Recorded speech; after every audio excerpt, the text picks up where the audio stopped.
बिस्मिल्लाहिर्रहमानिर्रहीम। अस्सलाम वालेकुम। वॉइस ऑफ कराक्रम से फ़िदा हुसैन आप लोगों की खदमत में हाज़िर हूँ। इस वक्त हम रावलपिंडी और इस्लामाबाद के संगम पर इकबाल टाउन में मौजूद हैं। यहाँ पर इकबाल टाउन में पाकिस्तान पीपल्स पार्टी की कैंप में मौजूद हैं। ये camp Pakistan people's party Gilgit Baltistan वालों का कैंप है। ये काफ़िला गिलगित बल्तिस्तान के मुख्तलिफ़ अज़ला से चल कर यहाँ पहुँचे हैं। तो इस वक्त हमारे साथ मौजूद थे इस जो काफ़िले की क़यादत करने वाले पाकिस्तान पीपल्स पार्टी गिलगित बल्तिस्तान के सदर अमजद हुसैन एडवोकेट साहब। हम इनसे गुफ्तगू करते हैं। अमजद साहब, बहुत बहुत शुक्रिया आपके वक्त का। सबसे पहले बताइए कि इस धरने का या इस लॉन्ग मार्च का बुनियादी मकसद है क्या? इस लॉन्ग मार्च का बुनियादी मकसद एक ही है, ये नियाजी बीमारी पाकिस्तान को लाक है।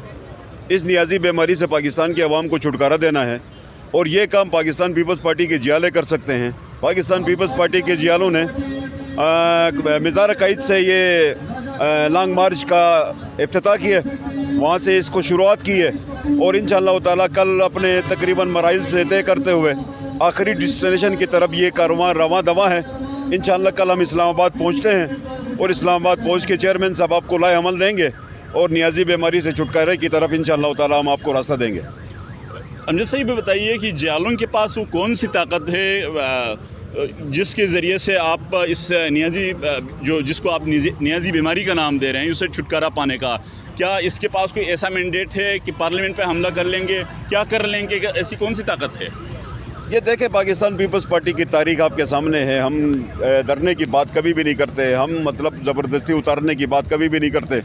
हमारे पास पॉलिटिकल स्ट्रगल है। पीपल्स पार्टी के जियालों के पास ये ताकत है कि हमने वो माहौल बनाना है कि इस नियाजी बीमारी से छुटकारा हासिल करना है। तो उसके लिए इस वक्त पूरी पॉलिटिकल लीडरशिप जो पाकिस्तान की अपोजिशन लीडरशिप है वो भी सर जोड़ के बैठे हुए हैं। वो इंशाअल्लाह ताला आपको खुशखबरियाँ मिलेंगी और इंशाअल्लाह जो जब अपोजिशन की तमाम जमातों के ऊपर जिस पॉइंट के ऊपर हम चाहते थे कि मुत्तफ़िक हों, उसके ऊपर इत्तेफाक कराने में भी हम कामयाब हो चुके हैं। तो इंशाअल्लाह कल आप अपोजिशन की तमाम जमातों का इत्तेफाक भी देखेंगे। और चूँकि अब जो सिचुएशन आपके सामने है, इस लॉन्ग मार्च के शुरू होने के बाद इस नियाजी साहब ने इतने बड़े ऐलानात किए। उसने मतलब जो पेट्रोल की कीमतें थी, फ्यूल की कीमतें थी, उनके अंदर कमी की। अच्छा, दीगर मराद का ऐलान किया, जनूबी पंजाब के सूबे का ऐलान किया और बहुत सारी और चीज़ें की जो उसके पास होते हुए नहीं कर रहे थे। तो इस लॉन्ग मार्च के समरात हैं कि नियाजी बीमारी ने बहुत सारी चीज़ें सीखना शुरू की।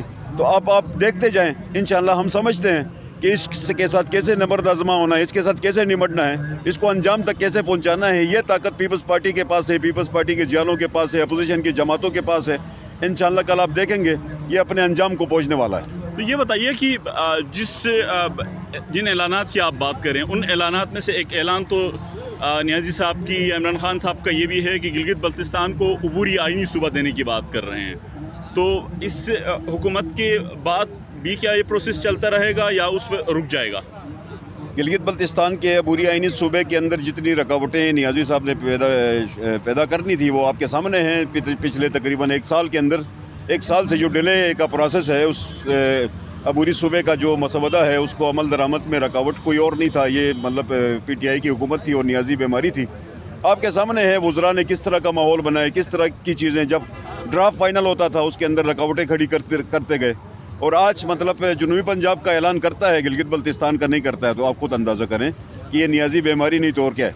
अब ये बताइए कि अबूरी सूबे के हवाले से जब ड्राफ्ट आया, बिल आया, तो हुकूमत की वज़रा ने एक रेजिस्टेंस दिखाई कि हमारी राय के बग़ैर इसको आप कैसे पेश कर सकते हैं, जबकि आपकी तरफ से हमें अजीब सा मौक़िफ़ सामने आया कि भाई बिल पेश कर दिया, आपकी राय के बग़ैर वहाँ पेश कर दिया, आप उस पर खुश हैं। ये कैसी?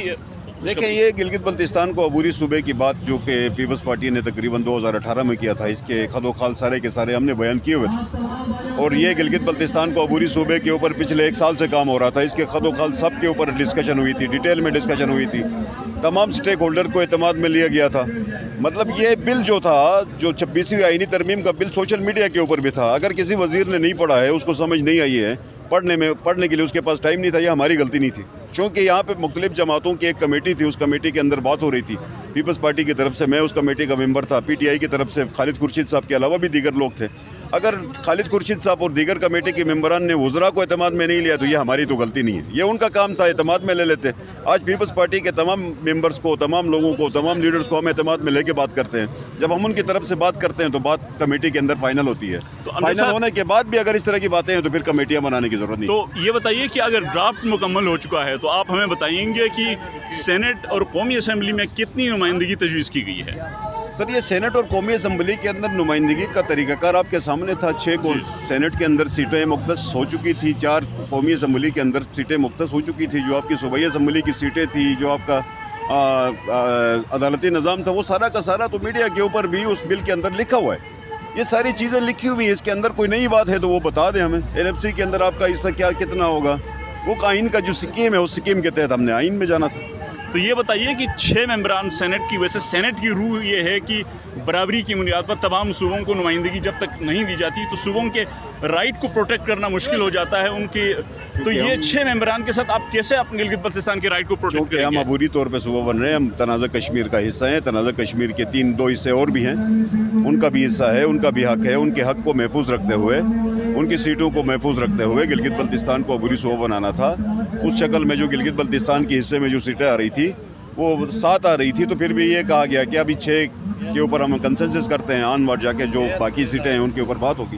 یہ ساری چیزیں پہلے طے ہوئی. ٹھیک ہے. امجد صاحب ایک اور سوال, اہم سوال ہے, وہ یہ ہے کہ آپ نے مہنگائی کے خلاف یا نیازی سرکار کے خلاف لانگ مارچ یہاں تک لے کے آیا, لیکن آپ کے ہی پاکستان پیپلز پارٹی کے رکن اسمبلی شہزاد آغا کے خلاف وہ ATM ان پہ وہ شیڈول 4 کے اندر ہے, اس پر کیوں آواز نہیں اٹھائی؟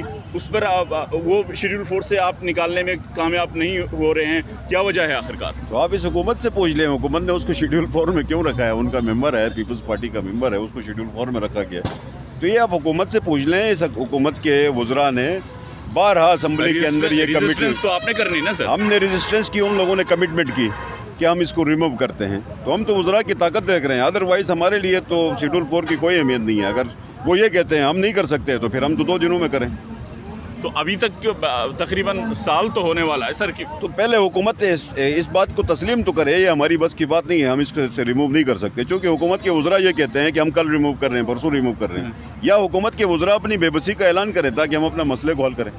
بہت بہت شکریہ ناظرین, آپ نے امجد ایڈوکیٹ صاحب جو پاکستان پیپلز پارٹی گلگت بلتستان کے صدر ہیں, ان کی گفتگو سنی ہے. ہم چونکہ احتجاجی پروگرام ہے, ہمارے پاس بہت سارے اس طرح کے سوالات ہیں, لیکن احتجاجی پروگرام ہے, ان کے جو چاہنے والے ان سے ملاقات کے لیے بھی بیتاب ہیں, لہٰذا ہم اس سوال کو فی الحال یہاں پر اختتام کرتے ہیں. کسی اور نشست میں ہم امجد صاحب سے اور بھی گلگت بلتستان کے مسائل پر سوالات کریں گے. اسی کے ساتھ مجھے فدا حسین کو اجازت دیجیے. اللہ حافظ.